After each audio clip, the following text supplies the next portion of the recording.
Il y a certainement des choses à changer pour rendre peut-être le dispositif plus efficient.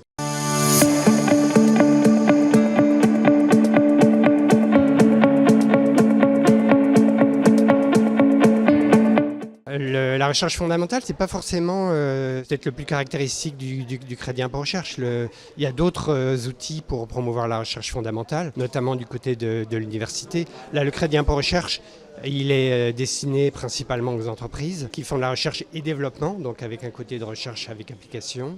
Nous, on a fait surtout un travail d'évaluation rétrospectif pour voir un peu l'œil dans le rétroviseur, ce qu'on a pu constater en termes d'impact sur les bénéficiaires. Nous, on a surtout des choses à dire sur les impacts, sur ce qu'on peut dire sur l'efficacité ou l'efficience du dispositif, compte tenu de l'expérience et de ce qu'on a pu mesurer.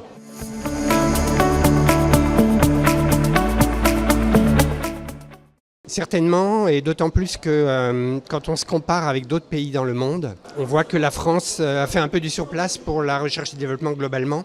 En pourcentage du produit intérieur brut, l'effort global de recherche et développement en France est à peu près constant depuis une vingtaine d'années. Alors que des pays comme l'Allemagne, les États-Unis, la Chine ont fait des progrès très substantiels. Donc le statu quo n'est pas forcément la meilleure optique. Il y a certainement des choses à changer pour rendre peut-être le dispositif plus efficient.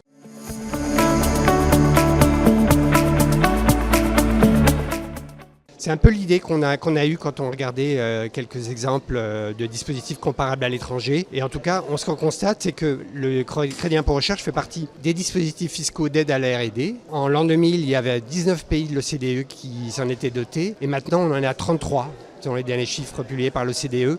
Donc on voit que c'est un dispositif qui a été adopté par maintenant un très grand nombre de pays de l'OCDE. Et également en dehors de l'OCDE.